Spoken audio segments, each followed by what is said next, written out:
In the previous episode, Kimba the Muscular Princess finally set out for the Luba Evil Forest with her fiancé, Kioni, to find a cure for her condition. But along the way, they were ambushed by the Imperial Guards, the king's private militia. The attackers slaughtered all the royal guards who accompanied them, and in a fit of rage, Kimba lost control, ready to strike back against the rogue warriors in rebellion. The night air was thick with dust and the smell of blood. Bodies lay scattered across the dirt road like broken dolls. Some groaned in pain, others did not move at all. In the middle of this chaos stood Kimba. Her massive chest rose and fell with heavy breaths. Sweat poured down her muscular face and arms. Her clothes were torn in several places, and blood, both hers and her enemies, stained her skin. But her eyes burned with a fire that could not be put out. Before her stood the Imperial Guards, the king's most feared warriors. These were not ordinary soldiers. These were men trained from childhood to fight without mercy. Men who had crushed rebellions and destroyed armies. Men who had never known defeat. Until tonight. Kimba exploded into action like a storm unleashed. Her fists crashed into the Imperial Guards with bone-crushing force. One warrior fell, then another, then 3 more. Bodies dropped around her like broken dolls. The kind princess they thought they knew had vanished. In her place stood a towering force of pure rage and muscle, unstoppable, terrifying, godlike. Munique watched in horror as his elite warriors crumbled before her. These were his best men, trained since childhood, hardened by countless battles, and she was destroying them. "Is that all you have?" Kimba's voice rang out across the battlefield. It was deep and strong, carrying the weight of her anger. "You came here with lies. You killed my guards. And now you want to run?" Munique, the leader of the Imperial Guards, wiped blood from his lip. His face was a mess of bruises and cuts. 3 of his men lay unconscious at Kimba's feet. He had never seen anything like her. She fought like a demon possessed by the spirits of 1,000 warriors. "Men!" Munique shouted to his remaining soldiers. "Fall back! Retreat now!" The Imperial Guards began to scatter, limping and stumbling away from the battlefield. Some helped their wounded brothers. Others simply ran, their pride forgotten in the face of Kimba's terrifying strength. Kimba took a step forward, her fists clenched. "You cowards!" she screamed. "You came here pretending my father sent you. You killed innocent men who were only doing their duty. You said the king, my own father, ordered you to capture me." She pointed at the bodies of the royal palace guards scattered around them. Young men who had families, men who had sworn to protect her, men who had trusted their king. And now they lay dead because of a lie. Or was it a lie? That question burned in Kimba's mind hotter than her rage. Munique stopped running. Even in retreat, even beaten and bloodied, he had the pride of a warrior who had never been defeated before tonight. He turned back to face Kimba, his eyes hard as stone. "Listen well, princess," he called out. "We killed your guards, yes, and you killed our men. So we are even, but we never lied to you." He spat blood onto the ground. "We are Imperial Guards. We do not lie. We serve the king and we serve him with honor. Your father sent us whether you want to believe it or not." "Liar," Kimba roared. "If you think this is over," Munique continued, his voice cold and sharp, "then you know nothing about the Imperial Guards. We will return. And next time, princess, you will come with us, dead or alive." With those final words, Munique and his remaining men disappeared into the darkness of the forest. The sound of their horses fading into the night left behind only silence. And in that silence, Kimba felt something break inside her. All the strength that had carried her through the battle suddenly left her body like water pouring from a broken pot. Her legs shook. Her vision blurred. The wounds she had ignored during the fight now screamed in pain all at once. She had cuts on her arms, a deep gash across her shoulder, and bruises covering her ribs. One of the warriors had stabbed her in the side, and though the wound was not deep, it bled freely. "Kimba." Kioni's voice cut through the fog in her mind. She tried to turn toward him, but her legs gave out. The world tilted sideways. The ground rushed up to meet her. But she never hit the ground. Strong arms caught her just in time. Kioni held her against his chest, his face tight with worry. He was not as muscular as Kimba. No man in their kingdom was, but he was strong enough. Strong enough to catch her. Strong enough to hold her. "I've got you," he whispered, his voice shaking. "I've got you, my love." Kimba tried to speak, but only a weak groan escaped her lips. Everything hurt. Her body felt like it had been beaten by 100 hammers. The adrenaline that had kept her standing during the battle was gone, and now she felt every single wound. Kioni looked around frantically. Bodies everywhere, blood soaking into the dirt. The horses that had carried the palace guards now stood nervously nearby, their eyes wide with fear. "We need to get away from here," Kioni said, more to himself than to Kimba. "We need water, we need shelter." He adjusted his grip on Kimba, lifting her as best he could. She was heavy. Her muscular body weighed more than most men. But Kioni did not complain. He would carry her to the ends of the earth if he had to. Step by difficult step, he carried her away from the battlefield. His own body ached. During the fight, he had been knocked down twice while trying to help. His ribs hurt with every breath, and his shoulder throbbed where one of the Imperial guards had struck him with a club. But he pushed through the pain. Kimba needed him. After what felt like an eternity, Kioni heard it, the gentle sound of running water. The river. The same river that marked the border between their kingdom and the Luba Evil Forest. The river they had been heading toward before the ambush. "Almost there," Kioni panted. "Just a little further, my love." He stumbled down a small slope and finally reached the riverbank. The water flowed peacefully under the moonlight, completely unaware of the violence that had just occurred nearby. Kioni gently laid Kimba down on a patch of soft grass near the water's edge. Her eyes were closed. Her breathing was shallow. For a terrible moment, Kioni feared the worst. "Kimba." He touched her face gently. "Kimba, please. Stay with me." Her eyelids fluttered. A soft moan escaped her lips. She was alive. Hurt, but alive. Kioni let out a breath he did not know he was holding. Thank the gods. He quickly removed his outer shirt and dipped it in the cool river water. Then, as gently as he could, he began cleaning the blood from Kimba's wounds. She winced, but did not wake fully. As he worked, Kioni's mind raced with questions. Everything had happened so fast. One moment, they were traveling to the Luba Evil Forest to find a cure for Kimba's condition. The next moment, they were surrounded by the Imperial Guards, warriors claiming to be sent by King Jeremiah himself. The king sending soldiers after his own daughter? It made no sense.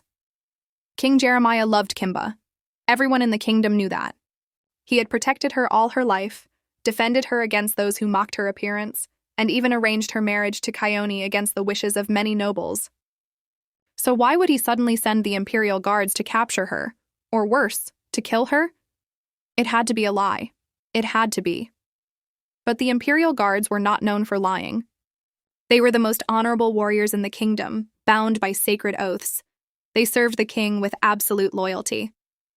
Kioni's head hurt trying to make sense of it all. After cleaning most of the blood away, he tore strips from his shirt and used them to bandage Kimba's worst wounds. It was not much, but it would have to do until they could find proper help. The night was quiet now except for the sound of the river and the distant calls of night birds. The moon hung high in the sky, casting silver light across the water. In any other situation, it would have been beautiful, peaceful. But tonight, it felt like the calm before another storm. Kioni sat beside Kimba, his back against a large tree. He kept watch, his eyes scanning the darkness for any sign of the Imperial Guards returning. His hand rested on the small hunting knife at his belt, his only weapon. It would be useless against trained warriors, but it was better than nothing. Hours passed slowly. Kioni fought against sleep, knowing that if the warriors returned, he needed to be ready. But exhaustion pulled at him like heavy chains. Just when his eyelids were beginning to droop, he felt movement beside him. Kimba stirred. Her eyes opened slowly, blinking against the moonlight. For a moment she looked confused, as if she did not know where she was. Then memory returned, and with it, pain. She groaned and tried to sit up. "Easy," Kioni said quickly, placing a gentle hand on her shoulder. "Don't move too fast. You're hurt." Kimba looked down at herself, seeing the makeshift bandages, the dried blood, the bruises already forming on her dark skin. Then she looked up at Kioni, and he saw something in her eyes that broke his heart. Fear. Not fear of the Imperial Guards, not fear of her wounds, but fear of something deeper. "Kioni," she said, her voice barely above a whisper, "we need to talk." He nodded, settling himself beside her. "I know. But first, how are you feeling? Can you move? Are you in pain?" "I'm fine," she lied. Then, seeing the look on his face, she corrected herself. "I'm alive. That's what matters." She shifted slightly, wincing as she did, until she was sitting up properly with her back against the same tree. In the distance, they could see the dark outline of the Luba Evil Forest, their original destination. But that journey seemed like a lifetime ago now. Kimba stared at the water for a long moment, gathering her thoughts. When she finally spoke, her voice was heavy with emotion. What those men said. Do you think it could be true? The question hung in the air between them like a sword suspended by a thread. Kioni opened his mouth to answer, but Kimba continued before he could speak. Could my father really believe I committed treason? Could he actually have sent those warriors to capture me? To bring me back in chains? Tears began forming in her eyes. Could he truly think I would ever betray him? Her voice cracked on the last word and a tear rolled down her cheek. Kioni's heart ached seeing her like this. Kimba was the strongest person he knew, not just in body but in spirit. She had endured years of mockery and rejection because of her appearance. She had lived with a body that made others afraid of her. And through it all, she had remained kind and gentle, but now that strength was crumbling. He took her large hand in both of his smaller ones and looked directly into her eyes. No, he said firmly. Absolutely not. Those Imperial Guards are liars, Kimba. They have to be. But even as he said the words, doubt gnawed at his own heart. Kimba stared at Kioni's face, searching for certainty in his eyes. She wanted to believe him. She desperately wanted to believe that the Imperial Guards were lying, that her father would never betray her. But something deep in her gut told her differently. Kioni, she said softly, pulling her hand away from his. I wish it were that simple. I wish I could just believe they're liars and move on. But I can't. Kioni frowned. What do you mean? Kimba, your father loves you. Everyone knows that. He's protected you your entire life. Why would he suddenly... Because I killed over 70% of their army tonight, Kimba interrupted, her voice rising. I challenged them when they were running away. I called them cowards. And do you know what Munique did? Kioni shook his head slowly. He turned back, Kimba continued. Even though he was beaten, even though his men were dying, he turned back and repeated the same thing. He said my father sent them. He said it again, Kioni. Why would he do that if it was a lie? Because he's trying to confuse you, Kioni insisted. He's trying to make you doubt yourself, doubt your father. That's what enemies do, Kimba. They mess with your mind. Kimba shook her head and more tears spilled down her cheeks. You don't understand. These aren't just any enemies. These are the Imperial Guards. So what? Kioni threw his hands up in frustration. I don't get it, Kimba. What's so special about these Imperial Guards? Why are you talking about them like they're gods or something? You just defeated most of them in combat. You cracked their skulls. They ran away from you. You're not telling me the full story, he said, stopping to look down at her. There's something you're not saying. What is it? What makes these warriors so different from any other soldiers? Kimba looked up at him, and in the moonlight, Kioni could see the shame written across her face. It was an expression he had never seen her wear before, and it frightened him. Sit down, she said quietly. Please, I need to tell you everything. But you have to sit down and listen to the whole story. Can you do that for me? The tone of her voice made Kioni stop pacing. He sat down beside her again, closer this time. All right, he said, his voice softer now. I'm listening. Kimba took a deep breath, then reached out and held his face in her large hands. Her touch was gentle. My love, she began, her voice trembling.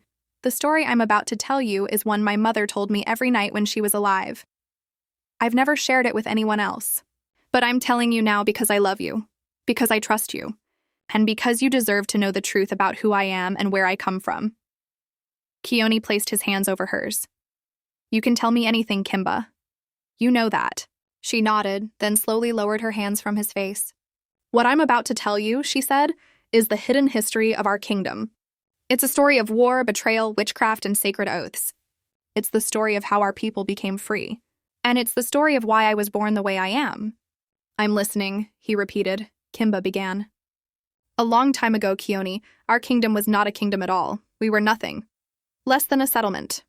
We were just a small territory, a piece of something much bigger and much more powerful. What do you mean? Kioni asked. Our kingdom has existed for 1,000 years. Everyone knows that. Yes, Kimba agreed. But what everyone doesn't know is that for most of that 1,000 years, we were not free. We were slaves. The word hung in the air like a curse. Slaves? Kioni repeated, his eyes wide. Slaves to whom? To the Mawu Empire, Kimba answered. Kioni's confusion deepened. Wait, the Mawu Empire? Don't you mean the Mawu Kingdom? That small village that borders our land to the east? Kimba shook her head. No, my love. I know what I said. It was the Mawu Empire. That small village you know today, that shadow of a place that can barely feed its own people, it was once a mighty empire. An empire of witches and warriors that ruled over dozens of kingdoms, including ours. Kioni sat back, stunned. He had heard of the Mawu people, of course. They were their neighbors. But he had always thought of them as weak, poor, struggling. The idea that they had once been powerful enough to enslave his own people seemed impossible. I know it's hard to believe, Kimba continued, seeing the doubt on his face. But it's true. 1,000 years ago, the Mawu Empire was the greatest force in this part of the world. They had powerful armies, skilled warriors, and most dangerous of all, they had witchcraft. The Mawu warriors were not like normal fighters, she explained. They had magic that made them stronger, faster, and nearly impossible to kill. They spent centuries conquering every kingdom around them, one by one. And when they conquered a kingdom, they didn't just take the land. They took everything. Kimba's voice grew harder, filled with old anger that had been passed down through generations. They stole our riches. They married our women to their pure-blooded Mawu men. They forced our people to pay heavy taxes. They treated us like animals, Kioni, like we were less than human. Our people suffered for generations under their rule. It was a time of darkness, a time of sadness and pain. Kioni found himself leaning forward. He had never heard any of this before. But our people never gave up hope. Even in their suffering, they remained proud. They believed that one day somehow they would be free. So they began searching for a way to defeat the Mawu. How? Kioni asked. If the Mawu had magic and powerful warriors, how could our people hope to defeat them? That's exactly the question our ancestors asked, Kimba replied. They knew they couldn't win in a normal fight. The Mawu warriors were too strong, too skilled. Every time our people tried to rebel, they were crushed within hours. So our people did the only thing they could do, she said. They turned to the gods. Kioni's eyes widened. The gods? Kimba nodded. Every night, all the men of our kingdom would gather in the village square, and they would cry out to the heavens, begging the gods for strength. They asked for power to match the Mawu warriors. They prayed for a way to break free from their chains. And did the gods answer? Kioni asked, though he suspected he knew where this story was going. Yes and no, Kimba said. Some groups of men thought they received revelations from the gods. They believed they had been granted the strength they needed. So they formed secret resistance groups and attacked the Mawu warriors. They were all slaughtered, every single one of them, cut down like grass before a blade. Kioni's heart sank. But why? If the gods gave them power? Because the revelations were false, Kimba interrupted. They weren't from the gods at all. Now Kioni was completely lost. What? Then where did they come from? Kimba turned to look at him directly, and her eyes were serious. From the Mawu witches, she said. You see, the king of the Mawu Empire at that time was a man named Duncan. King Duncan was not just a ruler. He was one of the most powerful witches who ever lived.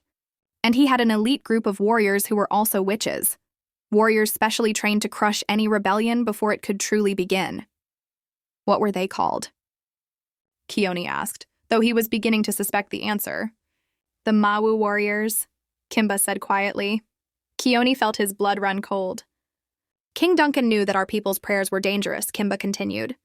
He knew that if the gods truly answered, his empire would be in danger. So he sent his Mawu warriors to stop it. These witch warriors used their magic to create illusions, to cloud the minds of our people. They made some of our men believe they had received power from the gods when they hadn't. Then when those men attacked, confident in their false strength, the Mawu warriors slaughtered them, Kioni finished, his voice barely a whisper. Yes, Kimba confirmed. It was brutal, efficient.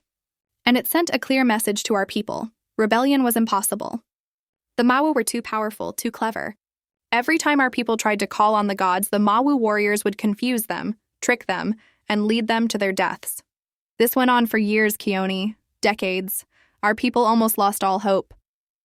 They were trapped in a cycle they couldn't break. The Mawu warriors always seemed to be one step ahead.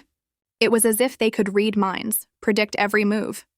So what changed? Kioni asked. Obviously something changed because we're free now. We're not slaves to the Mau anymore.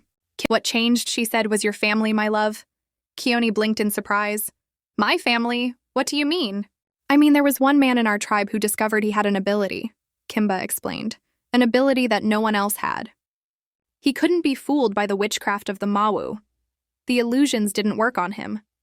The mind tricks failed. He was immune to their magic. Kioni's mouth fell open. Who? Who was this man? His name was Kimanga, she said. And he was your great-great-great-grandfather. The name hit Kioni like a physical blow. He had heard it before, of course. It was written on his grandfather's shrine, Kimanga, the first seer. But he had never known the full story. Kimanga, he whispered, the name feeling heavy on his tongue. Yes, Kimba said. He was the first chief priest of our land, the first seer. The first to truly commune with the gods without interference from the Mau witches. And he was the reason our people finally gained their freedom. Kioni sat stunned, processing everything Kimba had revealed. But how did my ancestor gain this power? Kimba's expression grew serious. That's where our families connect. And why I look this way. She squeezed his hand. Are you ready? He squeezed back. Tell me everything. Kimba settled against the tree, wincing. Your ancestor, Kimanga, was born severely disabled. A sickler worse than me. He couldn't walk, talk, or eat properly. Everything was a struggle. She described his difficult life, his parents' sacrifices. His father was a resistance commander fighting the Mau.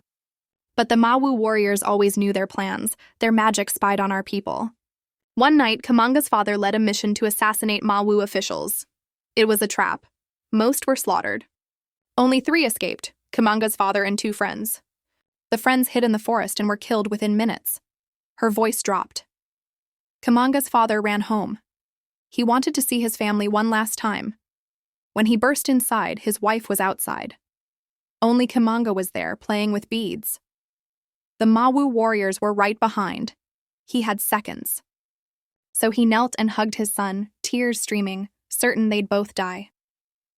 She paused dramatically. Then something incredible happened. Kimanga's eyes began glowing, bright golden light filling the room. Every door and window slammed shut. The Mau warriors tried everything, pushing, spells, incantations. Nothing worked. As long as Kimanga's eyes glowed, they couldn't enter. Finally, they fled in terror, reporting a witch doctor more powerful than themselves. Kioni breathed. Magic. But not Mau magic, Kimba emphasized. Pure magic. The answer our people had prayed for.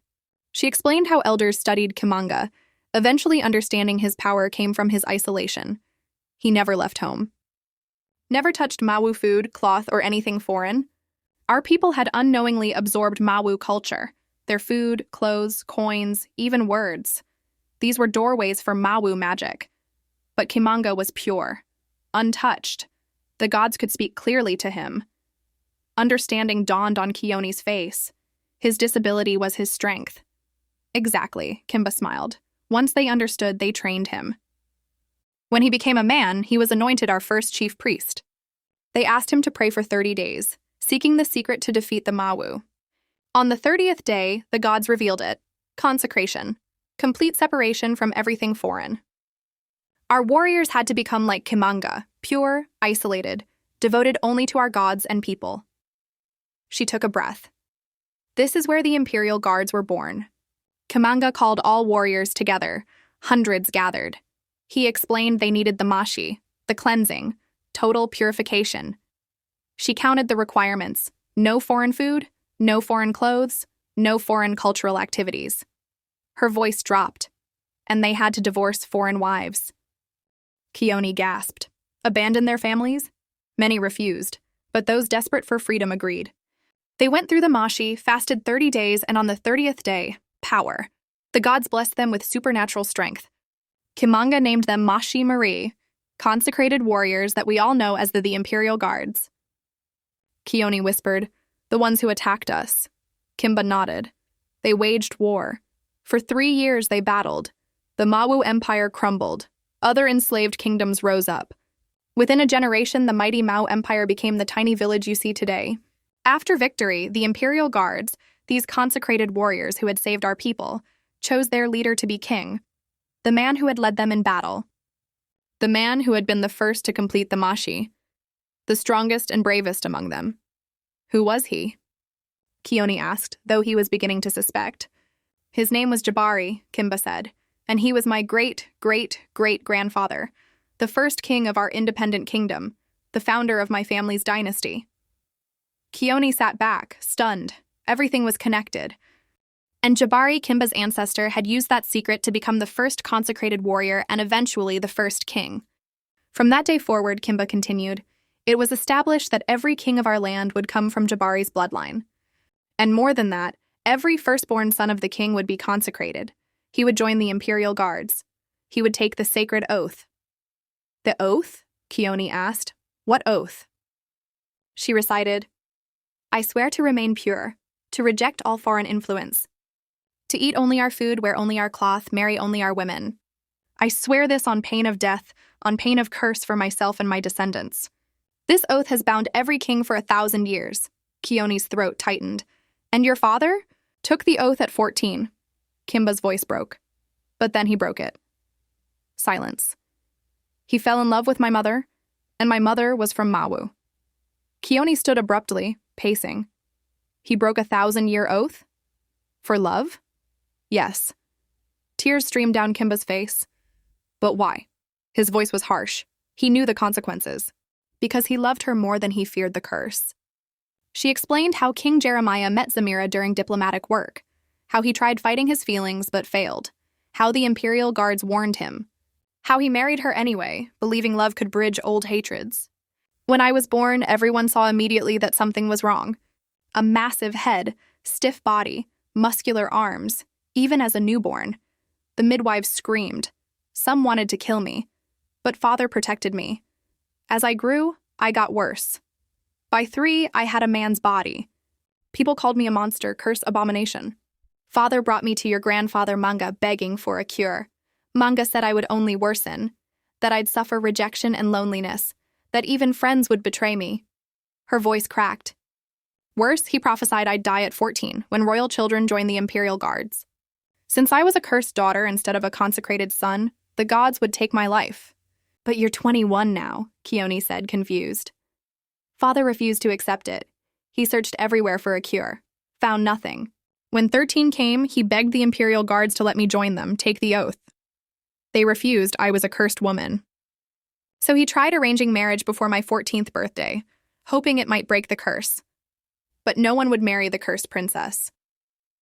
My 14th birthday came. I didn't die. No one knows why. Maybe the gods are still waiting. She looked at her muscular arms. I'm Father's shame, his curse, his greatest mistake. Maybe he finally decided to end that mistake. Kioni pulled her close as she sobbed. He finally understood everything. The Imperial Guards weren't just soldiers, they were guardians of the sacred oath. Kimba, born from a broken oath, threatened everything they believed. The silence stretched. Kioni held Kimba, his mind reeling. Her mother was Mawu, the people they'd fought to defeat. Your mother was Mawu? His voice was hoarse.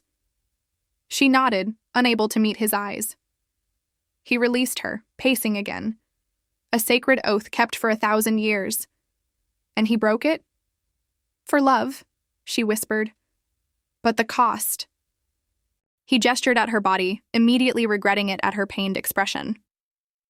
I know, she said quietly. I am the cost, the price Father paid. The words hung in the air between them like a death sentence. And as Kioni sat there beside the woman he loved, he realized that their problems were far bigger than he had ever imagined. The silence between Kimba and Kioni stretched on, heavy with the weight of everything that had been revealed. Kioni stared at Kimba, his mind still reeling from her story. His heart ached for her pain, but his thoughts were confused, tangled with questions he didn't know how to ask. He opened his mouth to speak, to say something, anything, that might comfort her or make sense of this impossible situation. But before he could utter a single word, a sound cut through the night. The sound of horses. Many horses. Kimba's head snapped up, her warrior instincts immediately taking over despite her emotional turmoil. Kioni froze, his hand instinctively moving to the small hunting knife at his belt. "Do you hear that?" Kimba whispered, her eyes scanning the darkness around them. "Yes," Kioni breathed. "But it can't be." "They've come back," Kimba said, her voice hard as stone. Before they could move, before they could run or hide or prepare themselves, torches blazed to life all around them. One by one, flames illuminated the darkness, forming a circle of light that trapped them completely. And there, emerging from the shadows, were the Imperial Guards. Munich stood at the front, his face still bruised and bloodied from their earlier battle. But his eyes burned with determination. Behind him stood 10 warriors, the strongest men who had survived Kimba's devastating attack. They were battered and wounded, but they were still dangerous, still deadly. "Good evening, Princess," Munich said, his voice dripping with cold satisfaction. "Did you really think we would just give up and go home?" Kimba struggled to her feet, wincing as her wounds screamed in protest. Kioni quickly stood beside her, his knife drawn, though they both knew it would be useless against trained warriors. "Cowards," Kimba shouted, her voice echoing across the river. "What kind of warriors attack in the middle of the night? What kind of men ambush a wounded woman and an unarmed hunter?" Munich smiled, and it was not a pleasant smile. "We are not just any warriors, Princess," he said calmly. "We are Imperial Guards, and a good warrior knows when to retreat and when to strike. You taught us that we couldn't defeat you in a fair fight, so we decided not to fight fair."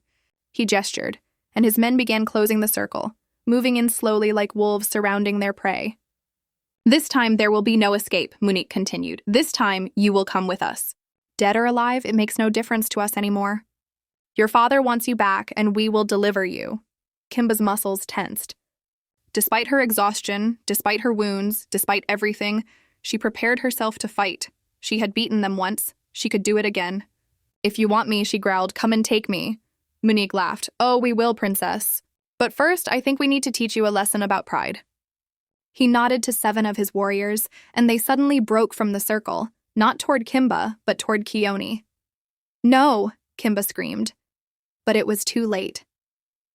The 7 warriors surrounded Kioni in seconds. He tried to fight back, slashing with his small knife, managing to cut one warrior across the arm. But there were too many of them, and they were too skilled. One warrior kicked the knife from Kioni's hand. Another punched him hard in the stomach, doubling him over. A third grabbed him by the hair and yanked his head back. "Kioni!" Kimba started to rush toward him, but Munich and his 3 remaining warriors blocked her path. "Not so fast, Princess," Munich said. "You want to save your lover? Then you'll have to go through us first." Kimba's eyes blazed with fury. Without hesitation, she charged at Munich with all the strength she had left. She was a force of nature, a hurricane in human form. Her fist connected with Munich's jaw, sending him staggering backward. She spun and kicked another warrior in the chest, the impact sending him flying into a tree. The 3rd warrior tried to stab her with his sword, but Kimba caught his wrist and twisted it until she heard bones crack. The warrior screamed and dropped his weapon. But while she fought, the 7 warriors surrounding Kioni went to work. They beat him mercilessly. Fists crashed into his ribs. A boot stomped on his leg, and Kioni felt something crack. He cried out in pain, trying to protect himself, but there were too many of them. Then one warrior drew his sword.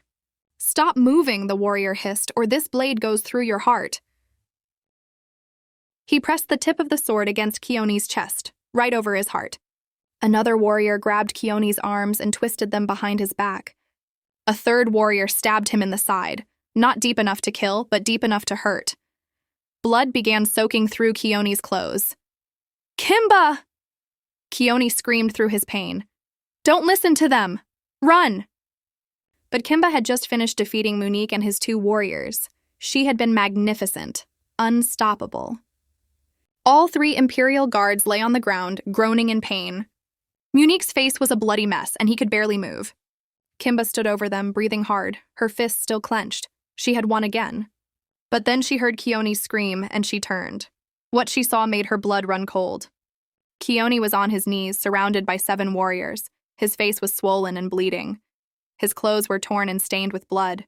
One warrior held a sword to his throat, another pressed a blade against his back, a 3rd aimed a spear at his heart.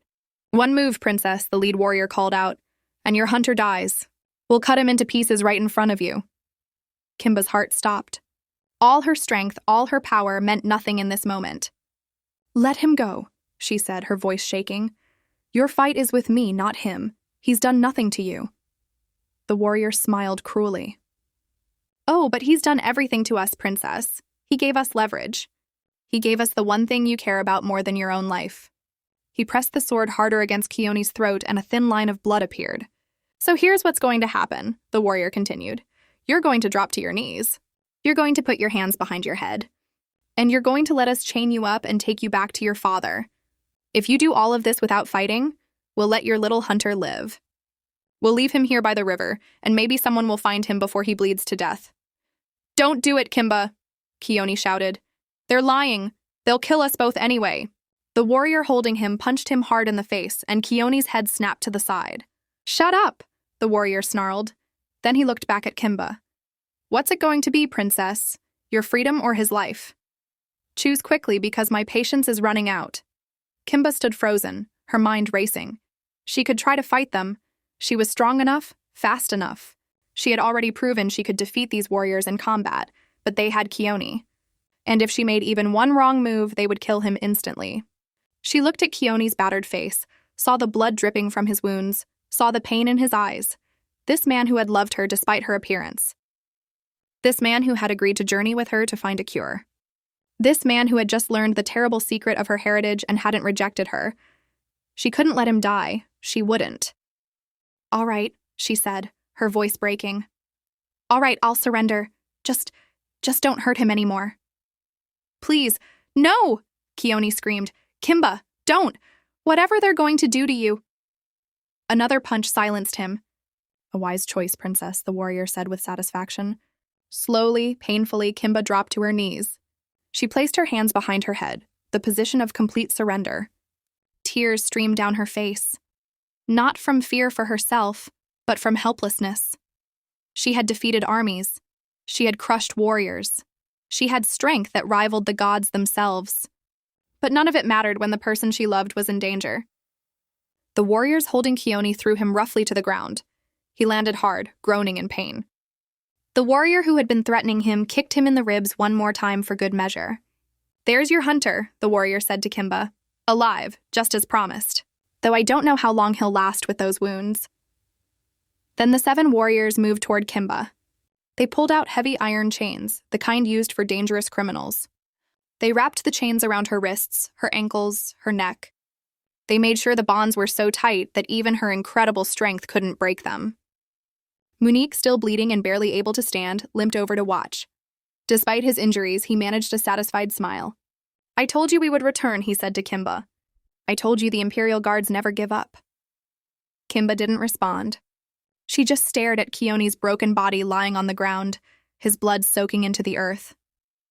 "Get her on the horse," Munique ordered his men. "We ride for the palace immediately. The king is waiting for his treacherous daughter." 4 warriors lifted Kimba, even chained, it took 4 of them, and placed her on a horse. They tied her to the saddle so she couldn't escape. Munique climbed onto his own horse with difficulty, wincing from his injuries. "What about the hunter?" one of the warriors asked, gesturing at Kioni. Munique looked down at Kioni's motionless form with disgust. "Leave him," he said coldly. "If he survives the night, good for him. If not..." He shrugged. "One less problem for us to worry about." As they prepared to leave, Kimba twisted in her chains, trying desperately to see Kioni one more time. "Kioni," she called out. "Kioni, please, wake up, don't die, please don't die." But Kioni didn't move. He lay still on the ground, his breathing shallow, his body broken. The warriors kicked their horses into motion, and the group began moving away from the river, away from the Luba evil forest, back toward the kingdom and the palace where King Jeremiah waited. Kimba looked back over her shoulder, watching Kioni's form grow smaller and smaller in the darkness. She watched until she couldn't see him anymore.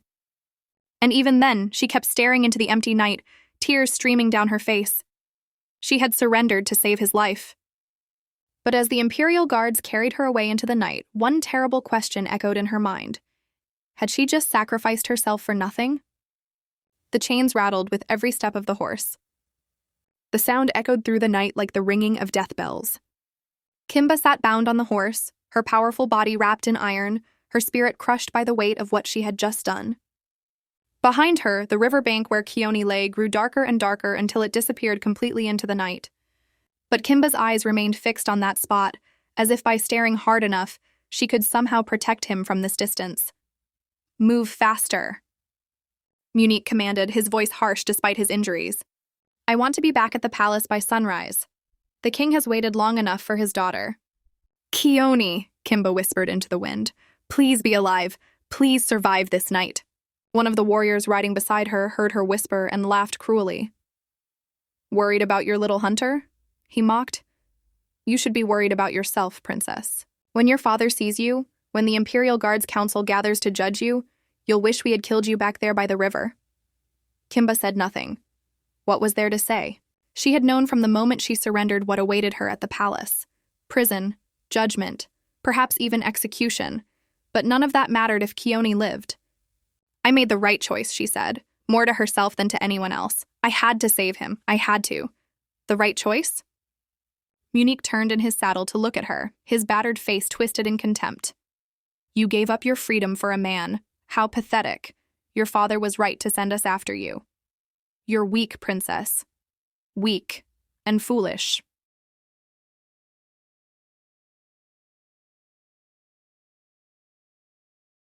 "I'm not weak," Kimba said quietly, meeting his eyes. "I defeated you twice. I broke your men like twigs. The only reason you captured me is because you threatened an innocent person. That doesn't make you strong, it makes you cowards."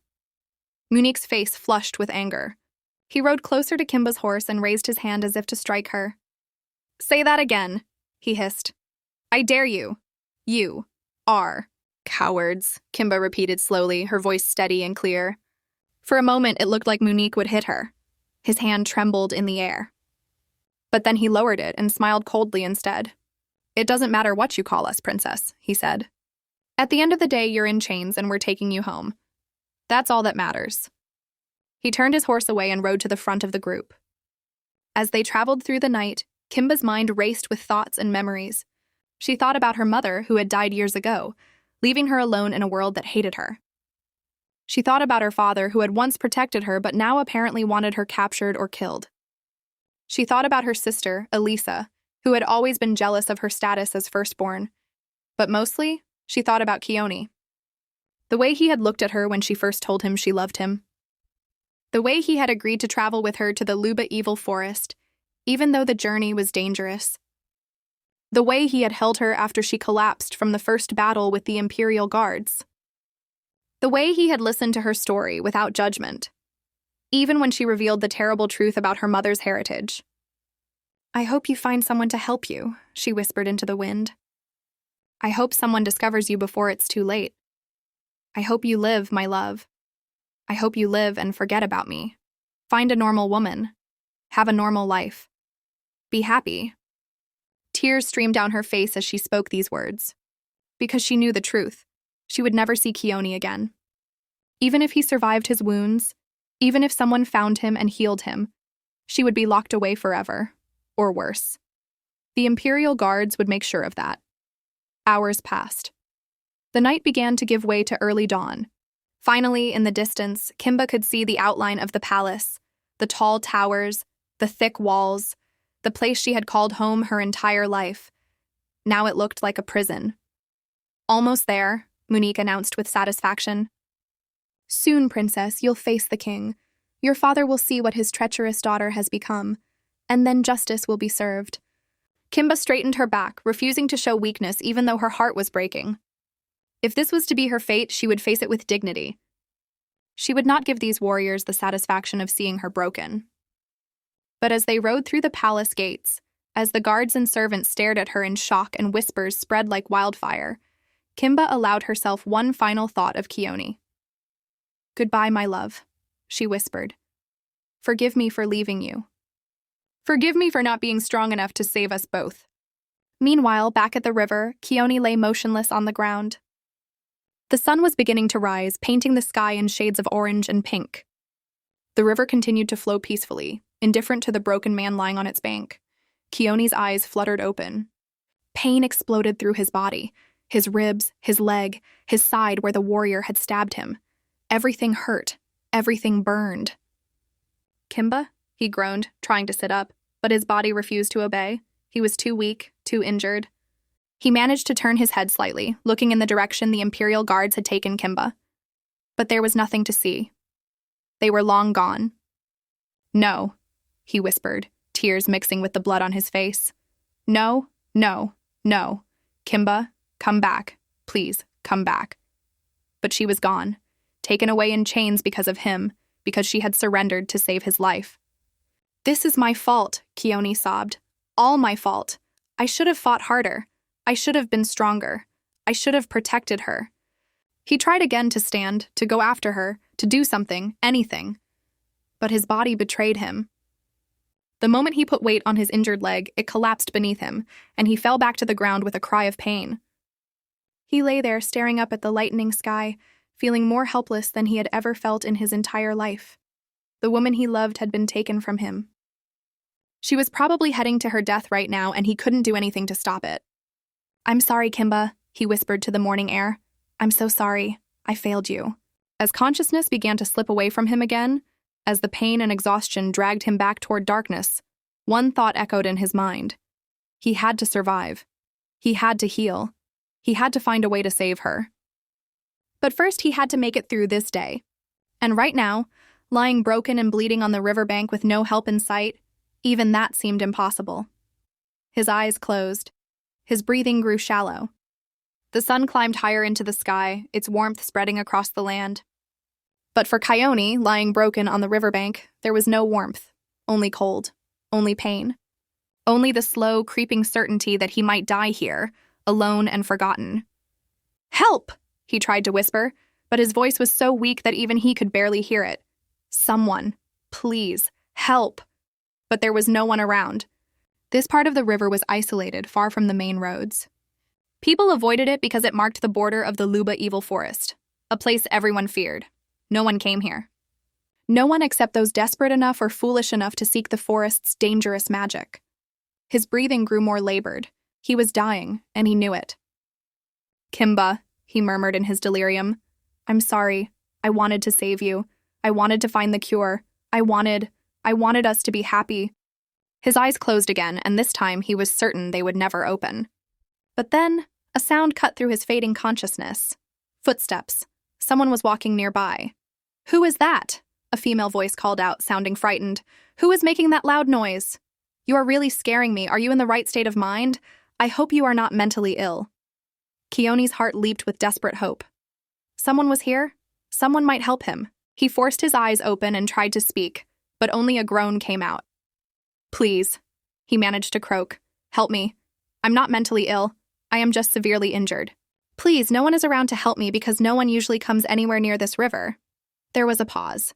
Then the voice replied, "But where are you? I can't even see you. All I can hear is your voice." Kioni realized the person was on the opposite side of the large tree he was lying behind. He gathered what little strength he had left and called out, "Are you a lady?" "Yes, I am," the voice replied. "Does that matter?" "No," Kioni said quickly, relief flooding through him. At least it was someone, anyone.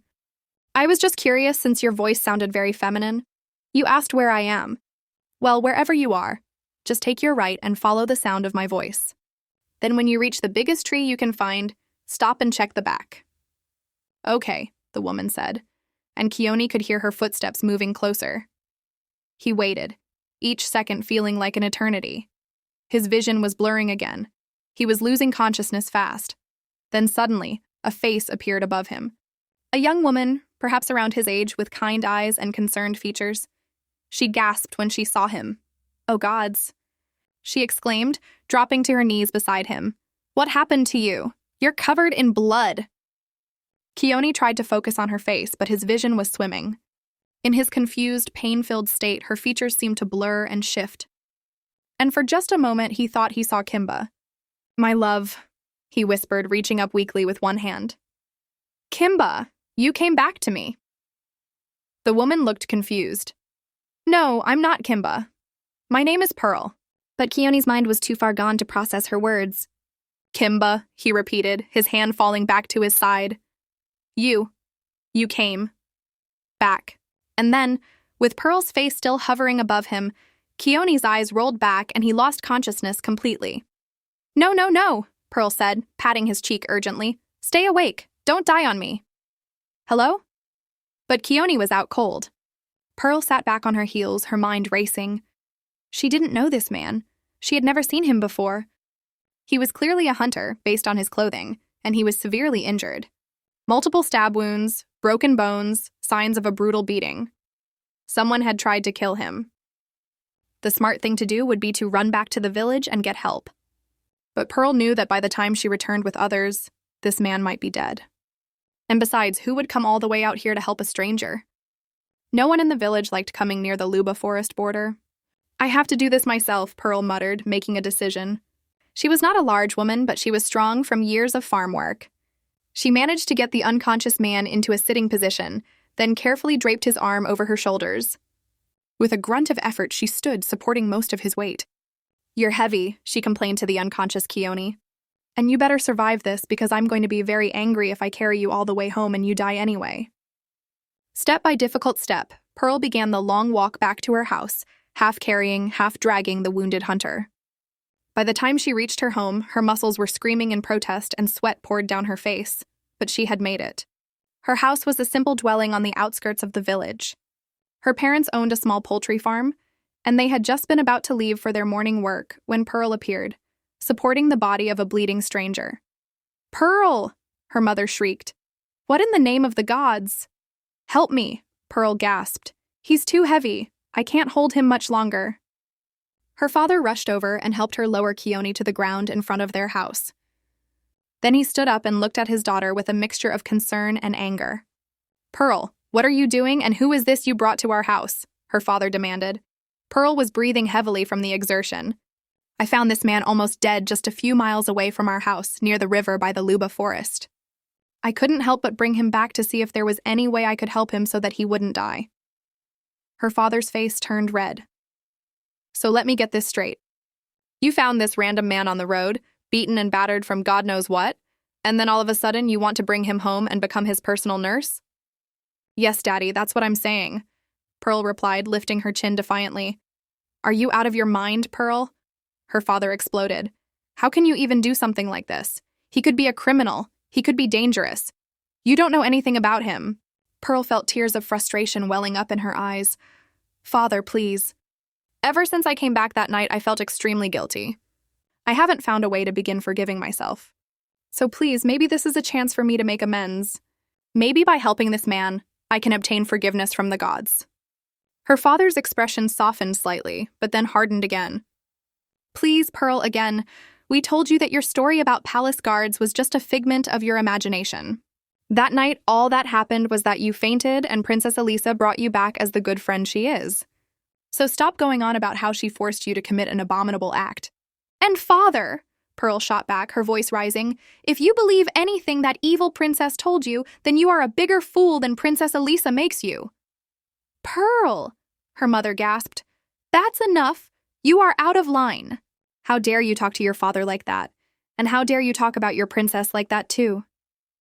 Pearl's mother stepped forward, her face stern. Look, her mother continued, the royal family gave us everything we have today, the food we eat and the clothes we wear. If not for them, especially Princess Elisa, we would still be begging on the streets. And you want to throw all of that away because of some crazy dream you had while you fainted and a dying stranger you found from God knows where? I knew you weren't that smart, but I didn't think you could be this naive. I'm not naive, Mother, Pearl cried. I know what happened to me. It was no dream, and the fact you guys aren't even willing to consider my story because our family owes Elisa for our current financial strength just tells me you guys sold your soul a long time ago to that girl. Her mother's face went pale with shock. Like I said, Pearl, enough is enough. As you can see, me and your father are going to the farm. You can do whatever you want with this battered man, but by the time we get home in the evening, we don't want to see him anywhere near our house. With that final warning, Pearl's parents turned and walked away toward their poultry farm, leaving Pearl alone with the unconscious stranger. Pearl watched them go, then looked down at Kioni's pale, bloodied face. Well, she said to him quietly, I guess it's just you and me now. She grabbed him under the arms and began dragging him into the house. It took all her strength, but she managed to get him inside and onto a mat in the corner of the main room. For the next several hours, Pearl worked tirelessly. She cleaned his wounds with water and herbs. She bandaged his cuts. She set his broken leg as best she could. She made poultices for his bruises and gave him water to drink even though he was unconscious. And as she looked at this broken man who had called out for someone named Kimba with his dying breath, she made a silent vow. She would help him. She would heal him. And somehow she would find a way to make things right, even if it cost her everything. The palace corridors echoed with the sound of chains dragging across stone floors. Servants pressed themselves against the walls, their eyes wide with shock and fear as the imperial guards hauled Kimba through the hallways like a common criminal. "Make way for the traitor!" Munique called out loudly, his voice filled with cruel satisfaction. "Make way for the king's treacherous daughter!" Whispers erupted wherever they passed. "Is that really Princess Kimba? In chains? What has she done? I heard she tried to kill the king." "No, I heard she was plotting to steal the throne." Kimba kept her head high despite the shame burning through her. She would not give these people the satisfaction of seeing her broken. Not yet. Not until she faced her father and learned the truth. The imperial guards dragged her through the great doors of the throne room. The massive chamber was filled with nobles, council members, and palace officials, all gathered to witness this spectacle. They parted like water as Kimba was brought forward, their faces a mixture of curiosity, disgust, and satisfaction. At the far end of the room, sitting on the great throne that had belonged to their family for generations, was King Jeremiah. Kimba's heart lurched at the sight of him. Her father. The man who had raised her, protected her, loved her despite everything. He looked older than she remembered, his face lined with stress, his eyes hard and cold. The imperial guards forced Kimba to her knees before the throne. The chains rattled as she fell, her muscular body hitting the stone floor hard enough to bruise. "Father?" Kimba called out, her voice echoing through the silent chamber. "Father, please, what is going on?" "The imperial guards ambushed me and Kioni and slaughtered dozens of your palace guards, and they did it in your name, saying that you were the one who sent them. Father, please tell me this means that they are liars and punish them for this great crime." For a long moment, King Jeremiah said nothing. He simply stared at his daughter with an expression Kimba had never seen before, an expression of pure hatred. Then he spoke, and his voice was like thunder. "Shut up!" he roared, standing from his throne. "Not another word, you treacherous beast." Kimba felt as if she had been struck. "Father? How can you speak to me like that? What's going on? Please don't tell me this was all true. Please, is it because I didn't say goodbye to you before I left? Why the sudden change in your character?" Tears began streaming down her face. King Jeremiah descended from his throne, his face twisted with rage. "Would you keep quiet, child? After everything I did for you, you still chose to betray me. After I was ousted from my clan, after what happened to your mother, and most especially after I spent the better part of 2 decades waiting for you to get married because no man would dare touch your beastly body with a 10-foot pole." Each word was like a knife in Kimba's heart. "Daddy, why are you talking like this?" she sobbed. "Please, it's me, Kimba. Have you forgotten yourself? This isn't you. Something is wrong. Someone has done something to you." "No, child, I haven't forgotten myself," King Jeremiah spat. "I just remembered what your being born has put me through. And now you dare try to bite the hand that fed you." "What are you going on about?" Kimba cried desperately. "I never tried to betray you. Where did you hear that from? Father, please, you have to listen to me." King Jeremiah's voice rose even louder. "Liar! Would you say that you and that bastard hunter didn't go to the evil forest to wish death on me so that you could steal my throne?" Kimba's eyes went wide with shock. "What? Who told you those lies?" "Father, that's not true at all. We were going to the forest to find a cure for my condition. You know this. You approved of the journey yourself." "Cure?" King Jeremiah laughed bitterly. "You expect me to believe that?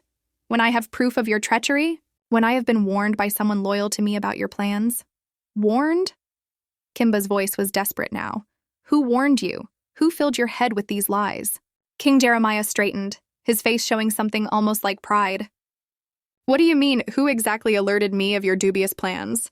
I have your junior sister Elisa to thank because you see, unlike you, she has shown me true loyalty." The moment he said Elisa's name, Kimba felt her blood turn to ice. "Elisa?" she whispered. No, it can't be." As if summoned by the mention of her name, the doors to the throne room opened again. And there, walking in with slow, deliberate steps, was Princess Elisa. She was dressed in the finest royal garments, her hair arranged perfectly, her face painted with subtle makeup. But what caught everyone's attention was the smile on her face, a smile of pure, triumphant evil. Elisa walked into the room majestically, savoring every moment. She had an evil smile on her face that she didn't even try to hide. She approached the throne, stopping beside her father, and then spoke in a voice loud enough for the entire court to hear. "Yes, father, of the truth, I have been the only one who has been loyal to you." She looked down at Kimba with mock sadness. "My beast of a sister has been plotting against you all along." Kimba's world shattered in that moment. Everything suddenly made sense. The Imperial Guards knowing exactly where to find them. Her father's sudden change in attitude. The accusations of treason. It was all Elisa. It had always been Elisa. "Elisa!" Kimba screamed, struggling against her chains. "This was your doing?" "Father, please. You have to believe me. Elisa did something. She's manipulating you. It's all a lie. You have to snap out of it." But King Jeremiah's expression didn't change. Whatever Elisa had done to him, whatever spell or poison or manipulation she had used, it was complete. He looked at Kimba not with love but with disgust. Elisa, seeing that her sister had finally figured out the truth, dropped all pretense. Her sweet voice turned sharp and cruel. "Enough," she screamed, her face contorting with rage. "Enough with her lies. Send her to the dungeon already, not 1 minute more from her." The throne room erupted in shocked whispers. Even some of the nobles looked uncomfortable with Elisa's sudden change in demeanor. But King Jeremiah seemed not to notice or care. He raised his hand and the room fell silent. "Very well," he said in a voice that brooked no argument. "My Imperial Guards, please take my treacherous daughter to the royal dungeon, lock her up and throw away the keys. I don't want to see her ugly face ever again." "No!" Kimba screamed. "Father, please, please don't do this to me." The Imperial Guards grabbed her chains and began dragging her backward toward the doors that led to the dungeons beneath the palace. "Daddy, please," Kimba sobbed, her voice breaking. "Please don't do this. It's Elisa. It's always Elisa. She's the one who's betraying you. Can't you see it? Please, Father, look at me. Really look at me. See the truth." But King Jeremiah had already turned away, climbing back up to his throne. He sat down and waved his hand dismissively, as if Kimba was nothing more than garbage to be disposed of. "It's Elisa!" Kimba kept screaming as the guards dragged her through the doors. "Father, it's Elisa. She's done something to you. Please, please." Her cries echoed through the throne room, but they fell on deaf ears. The nobles looked away uncomfortably. The council members said nothing. And Elisa stood beside the throne, her evil smile growing wider with every passing second. The last thing Kimba saw before the doors closed was her sister's face, triumphant and cruel, watching her being dragged away to her doom. The royal dungeon was deep beneath the palace, a place of darkness and despair. The Imperial Guards hauled Kimba down countless stone steps, through narrow corridors that smelled of mold and human suffering. Finally, they reached a cell at the very end of the darkest corridor. They threw Kimba inside with such force that she crashed into the far wall. Before she could recover, they slammed the heavy iron door shut. The sound of the lock turning was like a death sentence. "Enjoy your new home, Princess," Munich said through the small barred window in the door. "This is where traitors belong." His footsteps faded away, leaving Kimba alone in the darkness. For several minutes, she just sat there on the cold stone floor, too shocked to move, too heartbroken to think. Then, slowly, the reality of her situation began to sink in. Her father hated her. Her sister had betrayed her. Kioni was probably dead. And she was locked in a dungeon with no hope of escape. The sobs came then, deep and wrenching, tearing from her chest like physical things.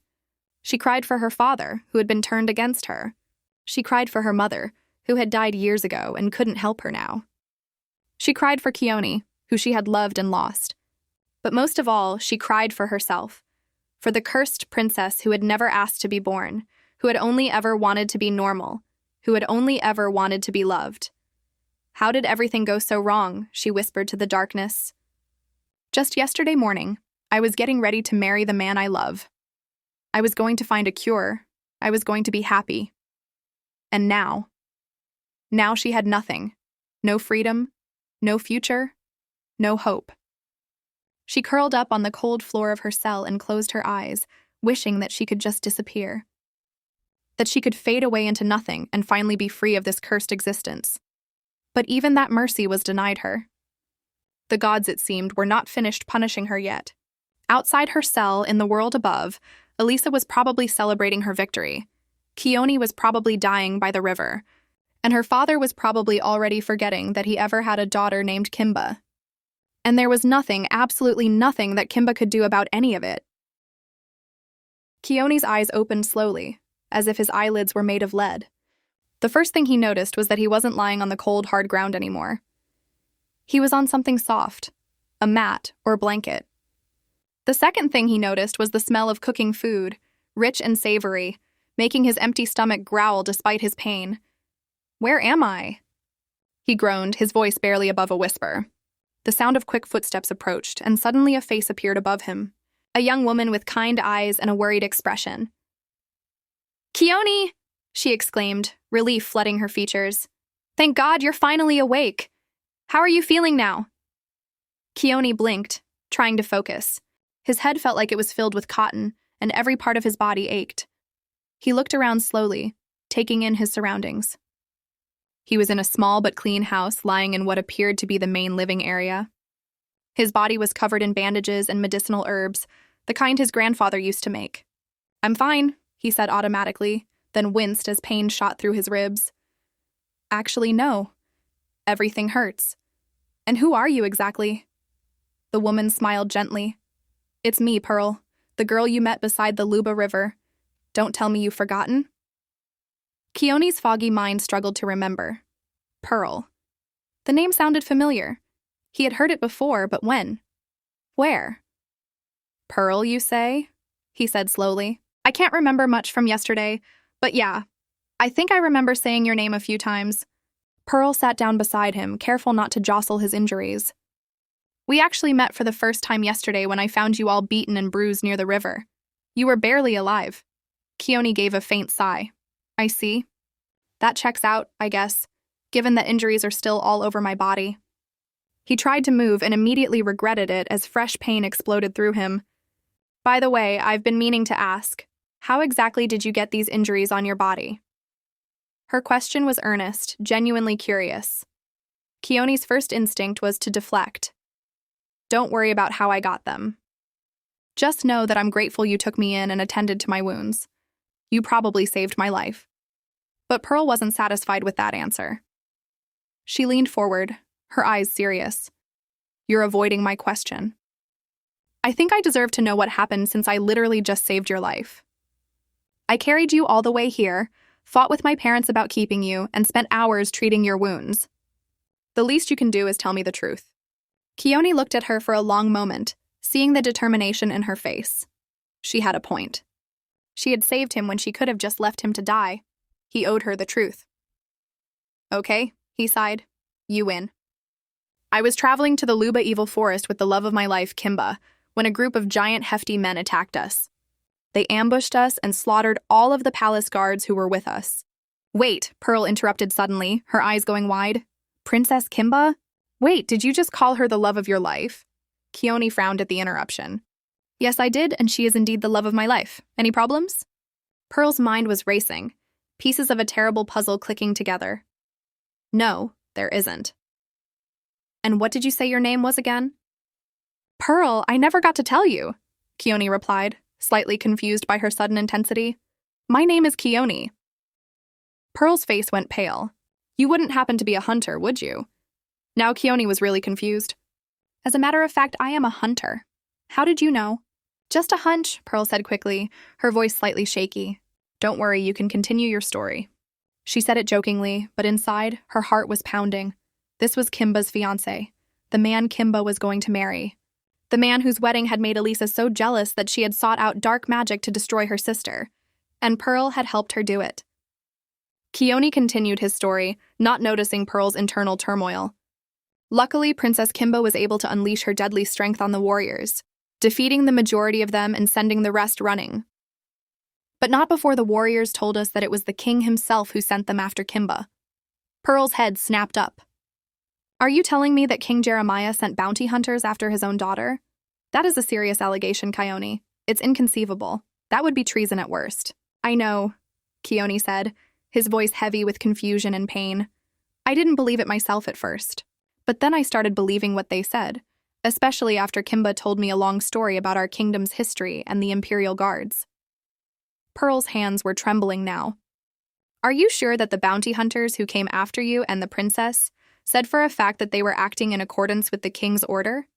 Yes, Pearl, that is exactly what I'm saying, Kioni confirmed. They said it multiple times. Even when they were retreating from Kimba's strength, they repeated that the king had sent them. Pearl's mind flashed back to that night in Aunt Agatha's shrine. The dark rituals. The promise that Elisa could control the king's mind. The 3 palace guards who had been killed to hide their secret. It was all connected. Everything Kioni was describing was the result of what she had helped set in motion. Pearl? Kioni's voice broke through her thoughts. Are you all right? You look like you've seen a ghost. Pearl shook herself. I'm fine. Please continue. What happened after Kimba defeated the warriors? Kioni's face darkened with pain. Not physical pain, but the pain of terrible memories. Later that night, when Kimba and I were resting by the river, the bounty hunters returned. They came back for a second ambush. But surely Kimba dealt with them again, right? Pearl asked, though she was beginning to dread the answer. She should have, Kioni said, and his voice broke. She was defeating them. She was winning. But then some of the men grabbed me. They held me hostage, tortured me, threatened to kill me if Kimba didn't surrender. He began crying, tears streaming down his bruised face. My love, Kimba, felt like she had no choice. She surrendered to them in exchange for my life. And that was the last time I saw her. They took her away in chains, and it's all my fault. All my fault. Pearl felt like she couldn't breathe. This was worse than she had imagined. Kimba had been captured, taken by the Imperial Guards. And it was all because of the mind control spell that Elisa had used on the king, a spell that Pearl had helped make possible. No, Kioni, Pearl whispered, her voice filled with shame. It's not your fault. It's mine. Kioni looked at her in confusion. What do you mean? Pearl's hands were shaking so badly now that she had to clasp them together. You might not know this, but Kimba and I were once best friends. And I think I betrayed her. The words hung in the air like a death sentence. Immediately, there was a deafening silence. Pearl looked at Kioni's face, watching as her words slowly registered in his mind. She saw confusion turn to suspicion, suspicion turned to understanding, and understanding turned to horror. A giant frown filled his face. His eyes, which had been grateful and warm just moments ago, turned cold and hard. After what felt like an eternity, Kioni spoke, his voice barely above a whisper, but filled with barely controlled rage. What do you mean you betrayed her? Pearl flinched at the tone. Are you telling me, Kioni continued, his voice rising, that you are the one who sent those men after us? He tried to sit up despite his injuries, his face contorted with anger. No, Pearl said quickly, raising her hands. That's not exactly what happened. But I might have had a hand in what happened to you. Please let me explain. Explain? Kioni shouted, and the effort made him cough and clutch his ribs in pain. But the anger in his eyes didn't diminish. You just admitted you betrayed Kimba, the woman who trusted you, and now you want to explain? Please, Pearl begged, tears starting to flow down her face. Just listen. A few days ago, Elisa, Kimba's sister, came to me for help. She wanted to take down her sister because Kimba was about to get married to you and inherit the throne, something that Elisa always wanted. Wait, Kioni interrupted, his voice dripping with bitter understanding. Elisa? Kimba's sister? No wonder she didn't give me the time of day when I visited the royal palace to meet the family. So she has always been jealous of her sister. No wonder. Pearl nodded miserably. Yes, you were spot on. It's a long story, but I ended up helping her contact a powerful witch. And I think that has something to do with why the king sent those bounty hunters against Kimba. Kioni's eyes narrowed. So you believe that King Jeremiah actually sent those guys against her too? Yes, I do, Pearl said, her voice barely audible. The reason I think so is because Elisa had the witch grant her the power to sway the king's mind any way she wishes. This attack on Kimba was probably her first testing of that power. Kioni stared at her, his face a mixture of disgust and disbelief. Why are you telling me this? Elisa came to you obviously because you share a fellow hatred for Kimba. You wanted to see her destroyed, didn't you? That's why you helped. No, Pearl cried out. It's not like that. I didn't.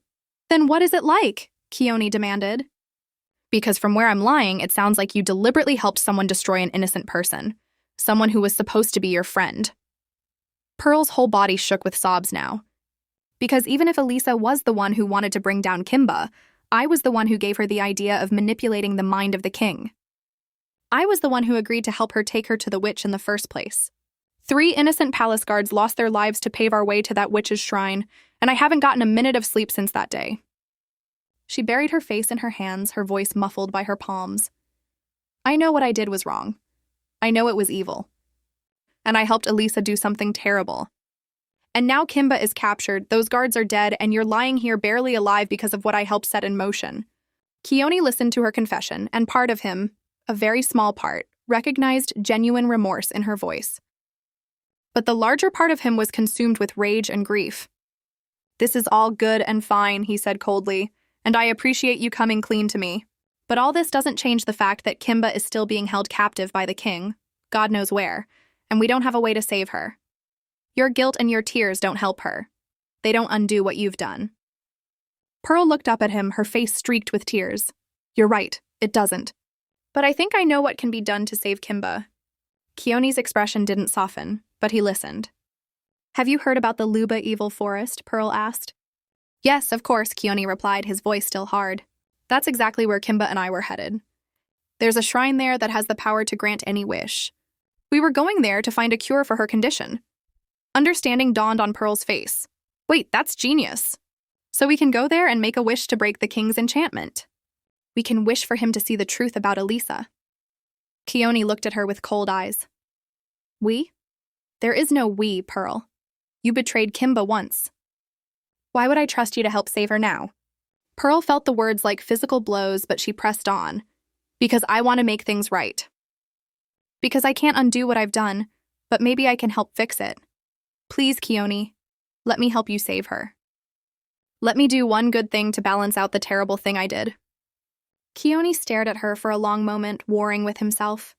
Part of him wanted to reject her completely, to tell her to get away from him and never come back. But another part, the practical part, knew that he couldn't do this alone.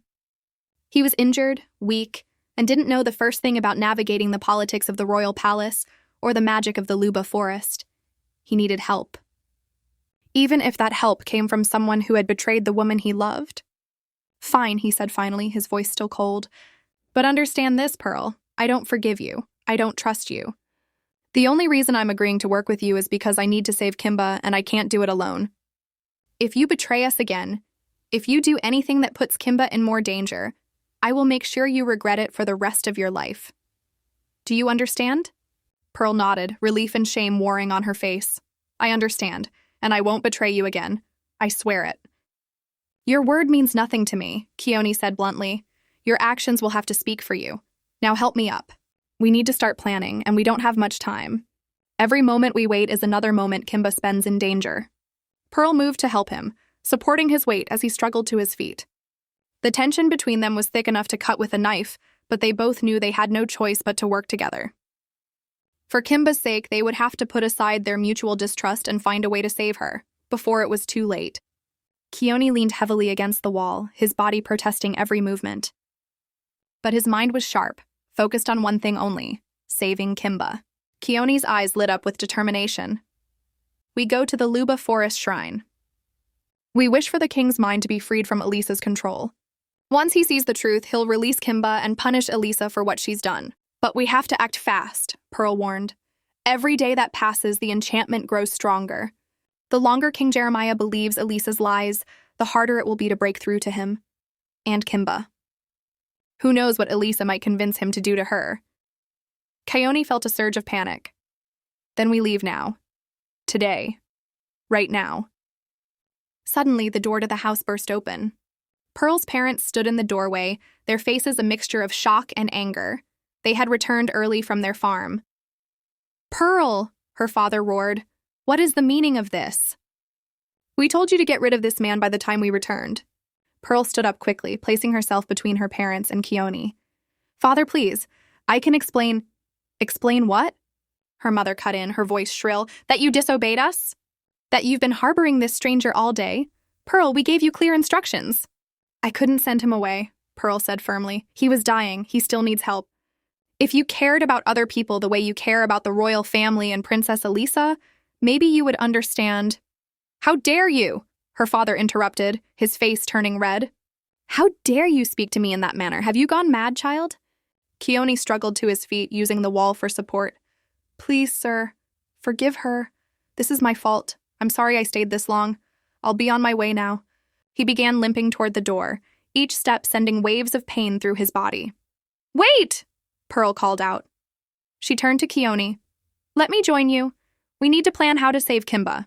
We need to prepare for the journey to the Luba forest. Please, let me help you. Her parents' eyes widened in horror. Pearl, no, her mother cried.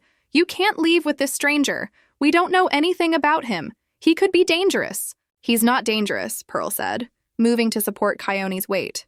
His name is Kioni, and he's the man Princess Kimba was supposed to marry. And I owe it to Kimba, to both of them, to help fix what I helped break. Pearl, if you walk out that door with this man, her father said in a low, threatening voice, don't bother coming back. Do you understand me? You will no longer be our daughter. Pearl looked at her parents, at their angry, frightened faces. Part of her wanted to obey, to stay, to avoid their disappointment. But a larger part knew what she had to do. I'm sorry, she said quietly, but I have to do this. I have to try to make things right. With that, she and Kioni walked out of the house together. Behind them, Pearl's parents called out, begging her to return, threatening her, pleading with her. But Pearl didn't look back. She had made her choice. Now she would see it through, no matter the cost. The following morning, Pearl's parents stood nervously outside the grand gates of the royal palace. They had spent the entire night worrying about their daughter, unable to sleep, unable to eat. Finally, they had decided they needed help. Help from someone with power and influence. Help from Princess Elisa. The palace guards escorted them through the magnificent corridors, their simple farm clothes looking out of place among the fine tapestries and polished marble. Servants whispered and pointed as they passed, making Pearl's parents feel even more uncomfortable. Finally, they were brought to a lavish sitting room where Princess Elisa waited. She sat elegantly on a cushioned chair, dressed in royal robes of deep purple and gold. Her hair was adorned with jewels, and her face was painted with expensive cosmetics. She looked every inch the future queen she believed herself to be. Pearl's father bowed deeply. What are you doing here, noble parents of my friend Pearl? Elisa asked, her voice sweet as honey but her eyes calculating. Your Highness, we apologize for disturbing you. It's about your friend, our daughter. Elisa's eyebrow arched with interest. Pearl? What about her? She ran away, Your Highness, Pearl's mother said, wringing her hands nervously. She left with a wounded man yesterday evening, and since then we haven't seen her.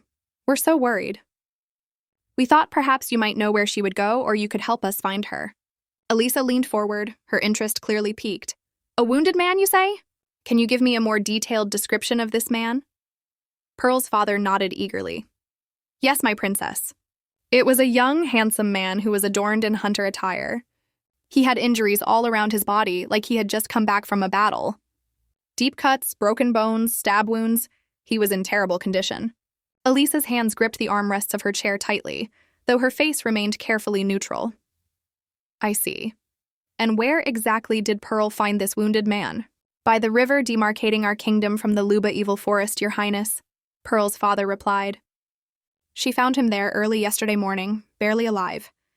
The moment those words left his mouth, Elisa's carefully maintained composure cracked for just a second. Her eyes widened in shock before she quickly controlled her expression again. The river by the Luba forest. That was exactly where Monique and the Imperial Guards had left Kioni after capturing Kimba, which meant this wounded hunter was Kioni, and he was alive.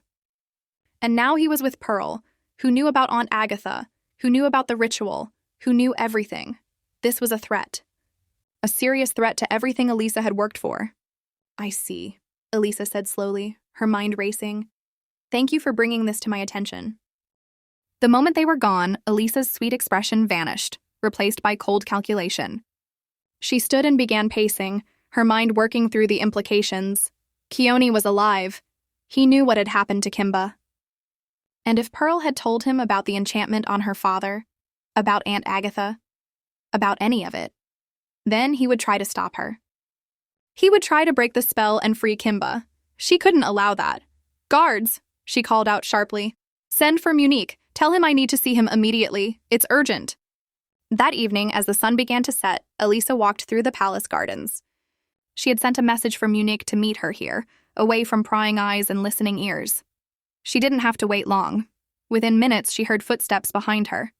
She turned to see Munique approaching, still bearing the bruises and cuts from his battle with Kimba. The moment he reached her, Munique swept Elisa into his arms and kissed her passionately. "Elisa, my love," he said, his voice warm with affection. "I'm so glad you called me. I've been wanting to see you, to spend some quality time alone with you.